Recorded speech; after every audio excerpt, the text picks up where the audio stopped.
அனைவருக்கும் வணக்கம். வருகின்ற 10ஆம் தேதி அதிமுகவுடைய பொதுக்குழு கூட இருக்கக்கூடிய இந்த சூழ்நிலையில பார்த்தீங்கன்னா, அவங்க அறிவிச்ச சில நாட்களுக்குள், சில மணித்துளிகளுக்குள் ஓபிஎஸ் குரூப் இருக்குதுல்ல, டேய் அது என்னடா ஓபிஎஸ் குரூப்னு மரியாதை இல்லாம சொல்ற?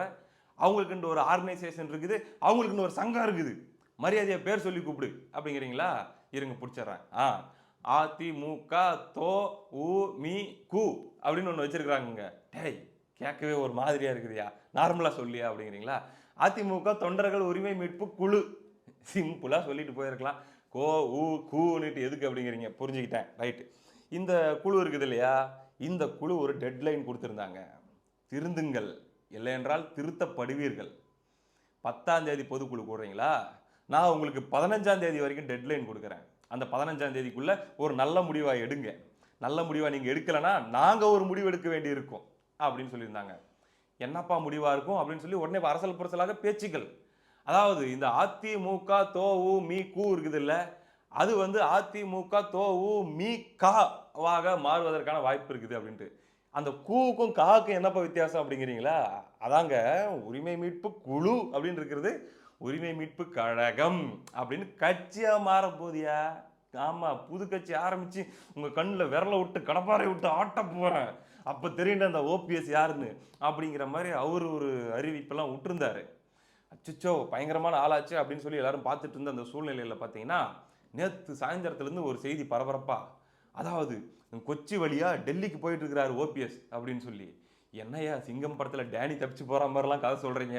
அப்படின்னா, ஆமாங்க கொச்சி வழியா ஃப்ளைட் ஏறி அங்கருந்து டெல்லி.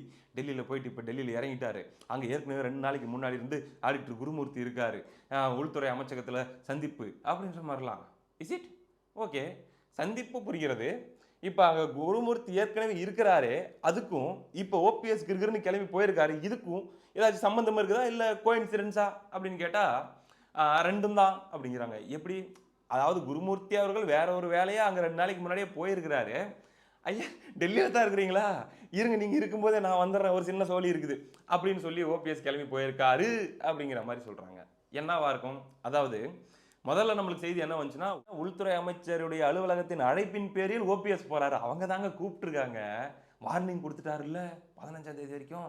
பயந்திருப்பாங்கல்ல. ஐயா! அப்படிலாம் ஒரு முடிவு எடுத்துறாதீங்க ஐயா. இந்த பூமி தாங்காதுய்யா. சாந்தமாயிருங்கய்யா.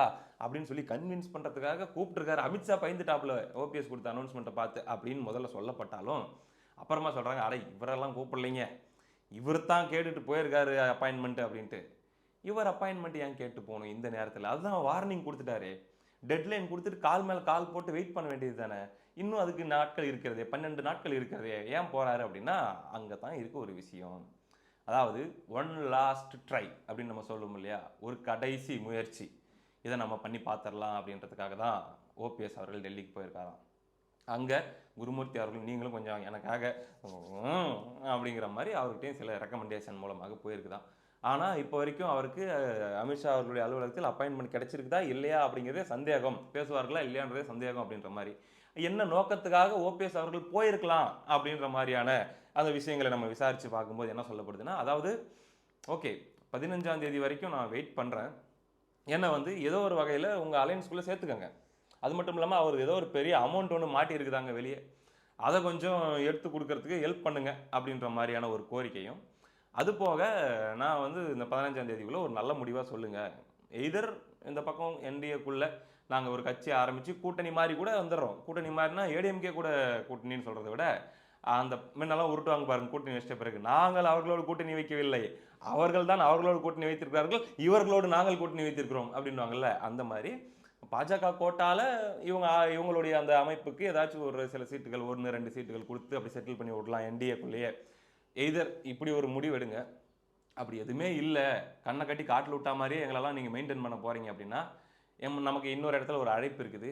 அ அங்க நான் போறதுல உங்களுக்கு ஒண்ணும் ஆட்சேபனை இல்லையே! அப்படின்னு சொல்லி கேட்கறதுக்காக. எந்த இடம் அது? டிவிகே தானே! அப்படின்னு சொல்லி நீங்க கேட்கலாம். அங்க தான் ஒரு ட்விஸ்ட் போடுறாங்க. இல்லப்பா திமுக அப்படிங்கிறாங்க. எது? திமுகவுல ஓபிஎஸ்ஸா? ஐய்யய்யோ! அதிமுகல 3 தடவ முதலமைச்சரா இருந்தவருங்க அவரு. அவரு எப்படிங்க திமுகவுக்கு போவாருன்னா, அதெல்லாம் போவாரு. அவருக்கு என்ன அப்படின்ட்டு. ஏற்கனவே அவரும் சபரீசன் அவர்களும் திக்கு ஃப்ரெண்ட்ஸ் தான்ப்பா. சபரீசன் அவர்கள் ஏற்கனவே பல பேர்கிட்ட சொல்லிட்டு வராரு. பேசி முடிச்சாச்சு. வந்துருவாரு திமுகவுக்கு. வரத்தான் போறாரு அப்படின்ட்டு. இந்த டீல்ல திமுகவும் பயங்கர ஹேப்பி. அதாவது ஜெயலலிதா அவருடைய காலத்திலேயே வந்து அவர்களால் அங்கீகரிக்கப்பட்டு முதலமைச்சராக இருந்தவர் திமுக வந்து சேர்ந்துட்டார் அப்படின்னா அதிமுக தொண்டர்கள் எல்லாருக்கும் அதிமுக மேல நம்பிக்கை இழப்பு ஏற்பட்டுருமில்ல, இபிஎஸ் மேல நம்பிக்கை இழப்பு ஏற்பட்டுருமில்ல. அது போக நமக்கு வந்து பார்த்தீங்கன்னா சவுத்தில் ஒரு இன்னொரு வெயிட்டு தானே அப்படிங்கிற மாதிரி திமுக ஒரு கணக்கு போட்டு வாங்க எங்கிட்ட வந்துருங்க, எங்கிட்ட 2 சீட்டு இருக்கு அப்படிங்கிற மாதிரி திமுகவும் கொஞ்சம் வெயிட்டிங்கில் இருக்கிற மாதிரி சொல்லப்படுது. அட்லீஸ்ட் ஒரு சீட்டாச்சும் கொடுப்பாங்க. கொஞ்சம் ஒருவேளை திமுக அடுத்த தடவை கவர்மெண்ட் ஃபார்ம் பண்ணிச்சுன்னா ஏதோ ஒரு சின்ன மினிஸ்டர், சின்னவருடைய சின்னவர் இருப்பாங்க இல்லையா, ஒரு 14வது 17வது 28வது இடத்துல மினிஸ்டருங்க, அவங்களுக்கு கீழே ஏதாச்சும் ஒரு மினிஸ்டர் போஸ்ட் கொடுத்தா கூட அதில் உட்காந்துக்கலாமே. பவர் என்பது எப்பயுமே ஒரு சுகம் அல்லவா அப்படின்னு ஒரு யோசனை. அதனால இந்த 2 ஆப்ஷன், எய்தர் நம்ம டீமில் நான் இருக்கிறேன்னா என்னை ஆட்டத்தில் சேர்த்துக்கிறீங்களா அப்படிங்கிறத கொஞ்சம் கன்ஃபார்ம் பண்ணி சொல்லுங்கள். அப்படி இல்லைன்ற பட்சத்தில் நான் அங்கே போகிறதுல உங்களுக்கு ஒன்றும் ஆட்சேபம் இல்லை தானே, என்னை எதுவும் டிஸ்டர்ப் பண்ண மாட்டீங்க தானே அப்படிங்கிறத கொஞ்சம் கன்ஃபார்ம் பண்ணிக்கிட்டேன்னா நான் ஒரு முடிவு எடுக்கிறதுக்கு தெளிவாக இருக்குங்க ஐயா அப்படிங்கிறத ஒரு டிஸ்கஷன் மாதிரி அல்லது வந்து ஒரு சஜஷன் மாதிரி பேசிட்டு போகலாம். வெயிட் பண்ண சொல்கிறாங்களா இல்லை என்ன பண்ணுறாங்க, போகிறதா இருந்தால் போன்னு சொல்கிறாங்களா அப்படிங்கிறதுக்காக போயிருக்கார் அப்படின்னு ஒரு தகவல். இல்லையே டிவிகேல வந்து டிடிவி தினகரன், ஓபிஎஸ், அதுக்கப்புறம் ஏற்கனவே செங்கோட்டையன் வந்துட்டார். இந்த மூவர் அணி, இந்த இவர்களுடைய பயங்கரமான ஒரு டீம் இருக்குல்ல, அது வந்து டிவிகேக்கு போகிற மாதிரி தானே ஒரு பேச்சுவார்த்தை ஓடிட்டு இருக்குது அப்படின்ற மாதிரி பார்த்தா இன்னொரு சைடில் நமக்கு ஒரு செய்தி வருது, இல்லைப்பா விஜய் அவர்கள் அதில் ஆர்வம் காட்டவில்லை. செங்கோட்டையன் அவர்கள் உள்ளே கொண்டு வந்தாருன்னா செங்கோட்டையன் அவர்களுடைய கேரக்டர் ஒரு மாதிரி அப்படியே அடாப்ட் பண்ணிட்டு அவர் போயிடுவார், அப்படியே இருந்துப்பார். அது கொங்கு மண்டலம், அதனால் அது தேவை அப்படிங்கிற மாதிரி நம்ம எடுத்துக்கலாம்.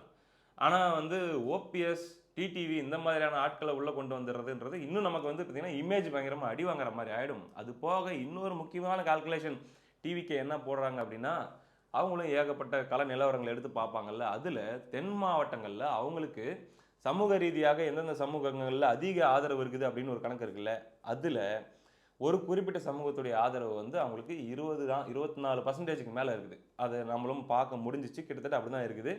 நாடார் சமூகத்துடைய வாக்குகள் அப்படின்னு தான் சொல்கிறாங்க. அதாவது குறிப்பாக கிறிஸ்தவ நாடார்கள்னு வச்சுக்கோங்களேன். ஏற்கனவே காங்கிரஸ், திமுக இந்த காம்போவுக்கு ஓட்டு போட்டுட்டு இருந்த அந்த கிறிஸ்தவ நாடார்களுடைய வாக்குகள் நிறைய இந்த தடவை ஸ்பிளிட் ஆகி விஜய்க்கு போகுது அப்படிங்கிறது கண்கூடாக தெரிகிறது அப்படின்னு சொல்கிறாங்க. இப்போ ஒருவேளை இந்த ஓபிஎஸ், டிடிவின்னு சொல்லி முழுக்க இவங்களா தூக்கி உள்ளே போட்டோம்னா அது ஒருவேளை அந்த ஒரு இதை என்ன சொல்கிறது, அந்த காம்பினேஷனை அஃபெக்ட் பண்ணிருமோ, அந்த வாக்குகள் நமக்கு வர்றதுக்கு இது ஒரு தடையாக இருந்துருமோ அப்படின்ற மாதிரிலாம் பார்த்து நம்ம க்ளீன் இமேஜை ஒரு அளவுக்கு மேலே, ஏன்னா இவங்க எல்லாருமே அந்த ஊழல் குற்றச்சாட்டு அது இதுன்னு இருக்கக்கூடிய ஆட்கள், ஒரு அளவுக்கு மேலே நம்ம ஸ்பாயில் பண்ணிக்க வேணாம், செங்கோட்டையனோட நிறுத்திக்கலாம், வேற யாராச்சும் இன்னும் நல்ல ஆளுமைகளாக வந்தாங்கன்னா பார்க்கலான்ற மாதிரி விஜய் தரப்பு யோசிப்பதாக ஒரு தகவல். பட் சொல்ல முடியாது, கடைசியில் எண்ட் ஆஃப் த டே அவங்க சேர்த்துப்பாங்க, அது சேர்த்துக்காம போவாங்கன்ட்டு. ஆனால் ஓபிஎஸ் அவர்களுக்கு இன்னைக்கு இருக்கக்கூடிய ஸ்ட்ராங்கான ஆப்ஷன், அவர் மனசில் நினச்சிட்டு இருக்கிற ஆப்ஷன் இந்த 2 தான், டிஎம்கே அப்படி இல்லைன்னா என்டிஏ அப்படிங்கிறது தான் அப்படின்ற மாதிரி சொல்கிறாங்க.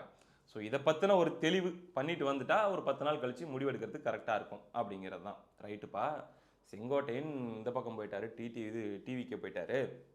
இப்போ ஓபிஎஸ் டிஎம்கே அல்லது என்டிஏ அப்படின்ற மாதிரி போயிடுறாரு.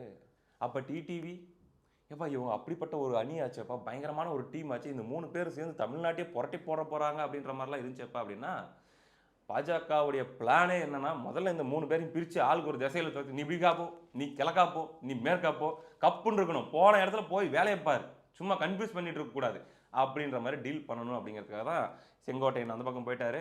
இப்போ இவர் வேற பக்கம் தள்ளி விட்டா டிடிவி தனியாக நிற்பார், தனிமரமாக நிற்பார்.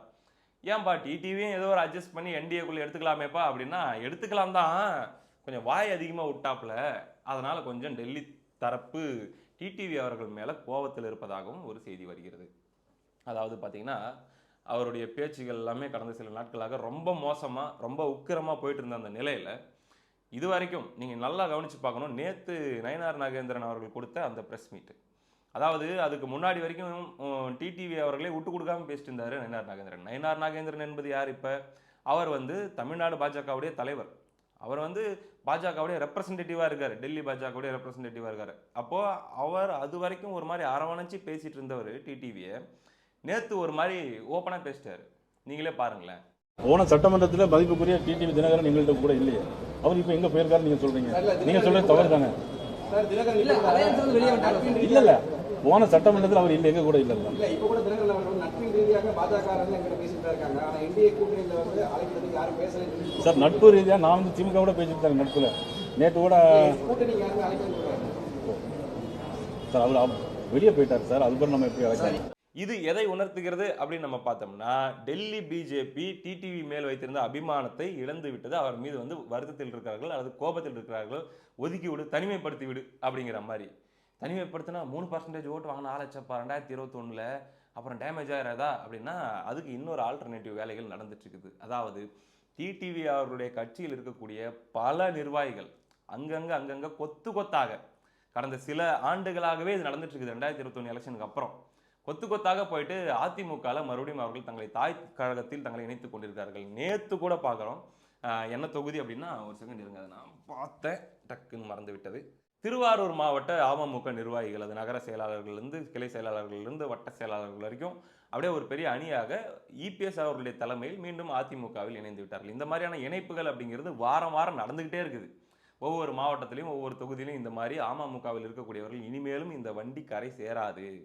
இது சும்மா வன்மத்தில் கத்திட்டு இருக்கிற வண்டி. இதுக்கு வந்து ஜெயிக்கணும் அப்படின்ட்டோ, அதிகாரத்தை பிடிக்கணும் அப்படின்ட்டோ, நம்ம கூட இருக்கிறவங்கள ஜெயிக்க வைக்கணும் அப்படின்ட்டோ நோக்கமெல்லாம் எதுவும் இருக்கிற மாதிரி தெரியல. இருக்கிறது பூரா புகைச்சல், எரிச்சல். மற்றவன் ஜெயிக்கிறத கெடுக்கணும் அப்படிங்கிற உயர்ந்த எண்ணம் தான் இருக்குது. தனக்கு ஒரு கண்ணு போனாலும் பரவாயில்ல, சாரி தனக்கு 2 கண்ணு போனாலும் பரவாயில்ல, எதிரிக்கு ஒரு கண்ணாச்சும் போகணும் அப்படிங்கிற அந்த புனிதமான நோக்கம் மட்டும்தான் இருக்குது. அது எப்படியாச்சும் இபிஎஸ் தோக்கடிக்கணும், இபிஎஸ் சிஎம் ஆகாம பார்த்துக்கணும் அப்படிங்கிற அளவுக்கு தான் அந்த எண்ணம் இருக்குது. இந்த மனுஷன் கூட நாம இருந்தா நம்ம அரசியல் எதிர்காலம் என்ன ஆவறது? இவருக்கு வயிறு குளிர்ந்து போயிடும். ஒரு வேளை ஏடிஎம்கேவை ஏதோ ஒன்று பண்ணி சதி பண்ணி தோக்கடிச்சிட்டோம்னா இவருக்கு வந்து ஜெயிச்சிட்டா அப்படின்ட்டு ஒரு உற்சாகம் கிடைச்சிடும். கூட இருக்கிற நமக்கு என்ன கிடைக்கும்? இவங்க எல்லாத்தையும் பார்த்துட்டாங்க, பணம் பவர் எல்லாத்தையும் பார்த்துட்டாங்க. கூட இருக்கிற நம்ம என்னத்தை பார்த்துருக்கிறோம்? என்னத்தை இவரு கூட உட்காந்து என்ன பண்றது அப்படின்னு சொல்லி, ரைட்டு ஐயா நீங்க தனியா இருந்து உங்களுடைய சபதத்தை நிறைவேற்றுங்க, நல்லா நிறைவேற்றுங்க, நாங்க கிளம்புறோம் அப்படின்னு சொல்லி அவர்கள் எல்லாருமே அதிமுகவை நோக்கி நகர்ந்து கொண்டிருப்பதால் அந்த பழைய டிடிவி பழைய அமமுக அப்படின்ற மாதிரி இப்போ அவங்களை பார்க்க வேண்டிய அவசியம் இல்லை. அவங்களை தனிமைப்படுத்தி தனியாக விட்டாலும் அவர்களால் எந்த சேதாரமும் பெரிய அளவில் இருக்க போறதில்லை. அப்படி ஏற்படுகிற அந்த 1000 2000 வாக்குகள் சம்பந்தப்பட்ட ஒரு சில தொகுதிகள் இருக்கிற சேதாரத்தையும் எப்படி ரீப்ளேஸ் பண்றது அப்படிங்கிறதுக்கான மாற்று திட்டத்தையும் அதிமுக என்டிஏ வந்து போட்டு வச்சுட்டாங்க. அதனால டிடிவி அவர்கள் அதிகப்படியாக வாய் விட்ட காரணத்தினால் அவர் சற்று தனிமைப்படுத்தப்பட்டிருக்கிறார். ஒருவேளை அடுத்து வரக்கூடிய நாட்களில் அவர் மீண்டும் கொஞ்சம் கொஞ்சமாக தன்னுடைய பேச்சை எல்லாம் குறைத்து கொண்டு மாற்றிக்கொண்டு அவர் ஒரு டெல்லி பயணம், இவர் கொச்சி வழியா போன மாதிரி இவர் வேற ஏதாச்சும் வழியா ஹைதராபாத் செகண்டராபாத் இந்த பக்கம் பார்த்தீங்கன்னா விசாகப்பட்டினம் அப்படி எதனா வழியா பூந்து போய் டெல்லிக்கு போய் எதையாச்சும் பண்ணி அதுக்கப்புறம் ஒரு ஒரு அண்டர்ஸ்டாண்டிங்குள்ள வந்து ஒரு வேளை என்டிஏ கோட்டால அவருக்கும் ஏதாச்சும் வாய்ப்பு தராங்களா அப்படிங்கிறது எல்லாமே அதுக்கப்புறம் தான் பொறுத்திருந்து பார்ப்போம். இவ்வாறாக இந்த தேவர் அவர்களுடைய குரு பூஜையில ஒன்றாக இணைந்து சபதமிட்ட அந்த மூவர் அணி 3 திசைகளுக்கு பிரிந்து சென்று கூடுகிறது. ஒன்னா சேர்ந்தா தொலைச்சு போடுவேன். இந்த பள்ளிக்கூடத்துலலாம் வாத்தியார் சொல்லுவாங்க, ஏன்னா 3 பேர் ஒன்னா சேர்ந்துக்கிட்டு ஏகப்பட்ட வேலைத்தனம் பண்ணிட்டு வா, நீ ஃபர்ஸ்ட் பெஞ்சில் உட்காரு, டேய் நீ நடு பெஞ்சில் அந்த மூலையில் உட்காரு, டேய் நீ லாஸ்ட் பெஞ்சில் அந்த மூலையில் போய் உட்காரு, அண்ணன் தண்ணி புழங்கக்கூடாது, இன்டர்வல் பிரேக்குள்ள கூட பார்த்தீங்கன்னா வெளியே போனால் 2-3 பேரும் ஒன்றா சுற்றக்கூடாது, பார்த்த இடத்துலையே பிச்சு போடுவேன்.